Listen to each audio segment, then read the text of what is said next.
पालकमंत्री जयकुमार गोरे यांनी दुपारी महानगरपालिकेच्या काउन्सिल हॉलला भेट देत नव्याने निवडून आलेले महापौर विनायक कोंड्याल आणि उपमहापौर ज्ञानेश्वरी देवकर यांचे अभिनंदन केले। महापौर आणि उपमहापौरांची निवड विरोधी पक्षातील सहकाऱ्यांच्या सहमतीने बिनविरोध झाली, याबद्दल गोरे यांनी विरोधी पक्ष नेत्यांचे विशेष आभार मानले। ही निवड अपेक्षितच होती असे सांगत त्यांनी सर्वांना एकत्र येऊन सकारात्मक राजकारणाचा संदेश दिल्याचे नमूद केले। आता निवडणूक प्रक्रिया पूर्ण झाली असून पुढील काळात शहराच्या विकासासाठी सर्वांनी मिळून काम करण्याची गरज आहे, असे पालकमंत्री जयकुमार गोरे यांनी स्पष्ट केले। सोलापूरच्या सर्वांगीण प्रगतीसाठी सहकार्याची भूमिका घेऊन पुढे जाण्याचा निर्धार त्यांनी व्यक्त केला। दोन्ही निवडी बिनविरोध होणं अपेक्षित होतं। आमच्या सगळ्या सहकाऱ्यांनी, खास करून विरोधी पक्षातल्या सहकाऱ्यांनी सहकार्य केलं आणि निवडी बिनविरोध केल्या, त्यांना मनापासून धन्यवाद।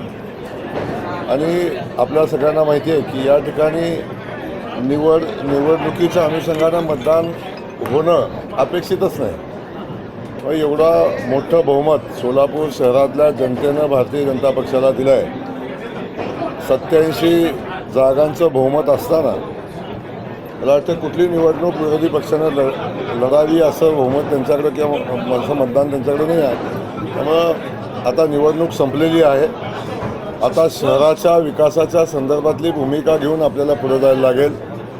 आमच्या विरोधी पक्षाच्या सहकार्यांनाही सोबत घेऊन पुढे जायला लागेल। आम्ही शहराच्या विकासाला प्राधान्य देऊ। आता निवडणूक झाल्यानंतर मला वाटतं बाकीचे राजकीय विषय संपलेले आहेत। आता इथून पुढं सोलापूर शहराच्या जनतेला जे शब्द आम्ही दिलेत, सोलापूर शहरानं मोठ्या विश्वासानं आम्हाला या सत्तेमध्ये बसवले आणि प्रचंड मोठं बहुमत दिलं आहे। त्या दृष्टीनं सोलापूर शहराचा विकास, सोलापूर शहराला दिलेला शब्द पूर्णत्वासाठी आमचे सगळे नगरसेवक, खास करून आमचे महापौर विनयजी कोंड्याल, उपमहापौर सन्माननीय देवकरताई आणि आमचे सगळे सहकारी आदरणीय देवेंद्र फडणवीस साहेबांच्या नेतृत्वाखाली या शहराचा मजबूतीने विकास करतील आणि लोकांच्या अपेक्षाची पूर्ती होईल याची दक्षता घेतील।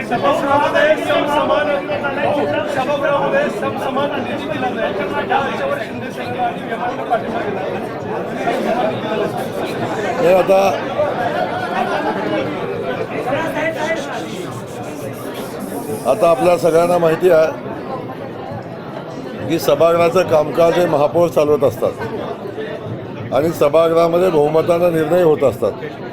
त्यामुळं विरोधी पक्षांना सोबत घेऊन जाणं हे महापौरांचं काम असतं। मला वाटतं महापौर त्या अनुषंगानं सगळ्यांना सोबत घेतील आणि त्या पद्धतीचे कामकाज पण करतील। विरोधकांनी सहकार्य केलं, शहराच्या विकासामध्ये त्यांची भूमिका सकारात्मक झाली तर माझ्याही सगळ्या सहकाऱ्यांची भूमिका सकारात्मक राहील आणि शेवटी शहराचा विकास महत्त्वाचा आहे। त्यामुळं शेवटी लोकशाहीमध्ये विरोधी पक्षाचं अस्तित्व पण राहिलं पाहिजे, त्याशिवाय लोकशाही बळकट होत नाही हे डॉक्टर बाबासाहेब आंबेडकरांनी सांगितलेलं आहे। ती लोकशाही बळकट करण्याचा आम्ही प्रयत्न करू।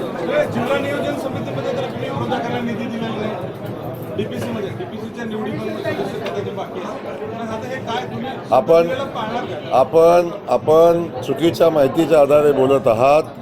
आपण अधिकची माहिती घेऊन बोलला तर आपल्याला माहिती होईल।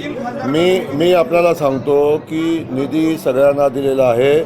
निधी व्यक्तीला नाही, निधी आपल्या या सोलापूर जिल्ह्यासाठी दिला जातो, व्यक्तीला निधी दिला जात नाही। त्यामुळं सोलापूर शहरातल्या जो 1000 कोटी रुपयाचा आराखडा होता त्यातून जो निधी आला तो सोलापूर जिल्ह्यामध्ये विकास कामावर खर्च झालेला आहे। व्यक्तिगत कुणी असं म्हणण्याचं कारण नाही की मी म्हणेल तसाच निधी दिला पाहिजे, असं होणार नाही। लोकांना अपेक्षित आहे, लोकांना अपेक्षित असणारं काम, त्या कामाला निधी मिळेल।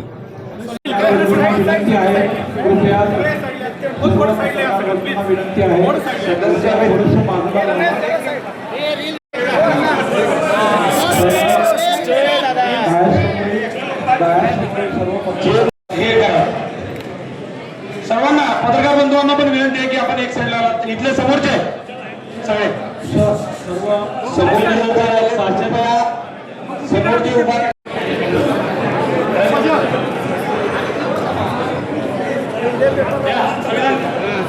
त्याला प्रिय दर्शनसाठी सदस्यांनी सभागृहात बसायचं आहे। सदस्य नाहीत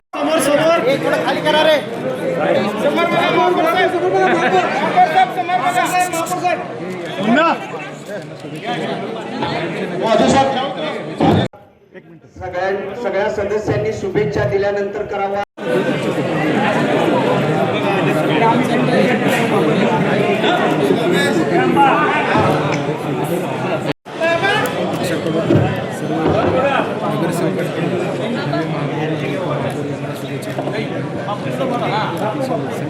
बापू समोर